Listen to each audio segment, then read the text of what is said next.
August September മാസങ്ങളിൽ കേരളത്തെ കാത്തിരിക്കുന്നത് വൻ ദുരന്തമാണെന്ന് കേരള കാലാവസ്ഥാ കേന്ദ്രം റിപ്പോർട്ട് ഇറക്കിയിരിക്കുന്നു.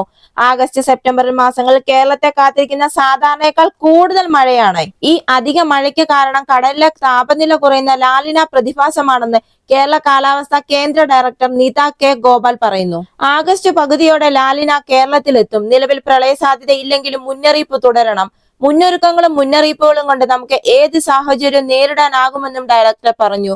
വയനാട്ടിലെ ഉരുൾപൊട്ടലിന് മഴ ഉൾപ്പെടെ കാരണങ്ങൾ പലതാണ്. അപകടത്തിന് മുൻപേ വയനാട്ടിൽ അതിശക്തമായ മഴ ലഭിച്ചിരുന്നു. ദുരന്തമുണ്ടാകുന്നതിന് തൊട്ടു മുൻപുള്ള 48 മണിക്കൂറിൽ 57 സെന്റിമീറ്റർ മഴയെന്ന പേമാരിയാണ് വെള്ളരിമലയിലും മുണ്ടക്കയിലും പെയ്തിറങ്ങിയത്. മണ്ണിടിച്ചിൽ സാധ്യതയുള്ള പ്രദേശത്തെ ഏറ്റവും അപകടകരമാണ് ഈ സാഹചര്യം. ഇതിന്റെ 1/6 മഴ കിട്ടിയാൽ പോലും പ്രദേശത്ത് നിന്ന് ജനങ്ങളെ സുരക്ഷിത സ്ഥാനത്തേക്ക് ഒഴിപ്പിക്കണം. എന്നാൽ അടുത്ത 4 ദിവസം കൂടി കേരളത്തിൽ വ്യാപകമായി ഇടിമിന്നലോടുകൂടിയ മഴയ്ക്ക് സാധ്യതയുണ്ട്.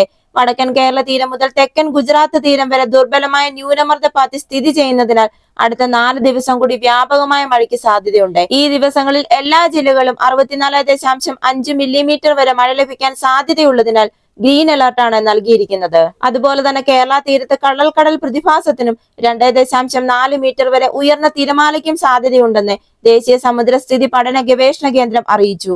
കേരള, കർണാടക, ലക്ഷദ്വീപ് തീരങ്ങളിൽ മീൻപിടുത്തത്തിന് തടസ്സമില്ലെന്ന് കേന്ദ്ര കാലാവസ്ഥാ വകുപ്പ് അറിയിച്ചിട്ടുണ്ട്. മൂഴിയാർ, മാട്ടുപ്പെട്ടി, പൊന്മുടി, കല്ലാർകുട്ടി, ലോവർ പെരിയാറ്, കുറ്റ്യാടി, ബാണാസുര സാഗർ ഡാമുകളിൽ അവസാനത്തെ മുന്നറിയിപ്പായ റെഡ് അലർട്ട് തുടരുന്നു. അതുപോലെ തന്നെ ജലസേചന വകുപ്പിന് കീഴിലുള്ള നെയ്യാർ, കല്ലട, മണിയാർ, മലങ്കര, ഭൂതത്താൻകെട്ട്, ചിമ്മിനി, വാഴാനി, പീച്ചി, ശിരുവാണി, കാഞ്ഞിരപ്പുഴ, മലമ്പുഴ, മൂലത്തറ, കുറ്റ്യാടി, കാരാപ്പുഴ, പഴശ്ശി ഡാമുകളിൽ ജലനിരപ്പ് ക്രമീകരിക്കുന്നതിന്റെ ഭാഗമായി വെള്ളം ഒഴുക്കിവിടുന്നുണ്ട്. മീങ്കര ഡാമിൽ ഓറഞ്ച് അലർട്ടും പോത്തുണ്ടി, മംഗലം ഡാമുകളിൽ ആദ്യത്തെ മുന്നറിയിപ്പായ ബ്ലൂ അലർട്ടും പ്രഖ്യാപിച്ചിട്ടുണ്ട്. കണ്ടള ഡാമിൽ ഓറഞ്ച് അലർട്ടും തുടരുന്നു. സബ്സ്ക്രൈബ് ചെയ്യുക. അടുത്ത വീഡിയോയുമായി വീണ്ടും കാണാം.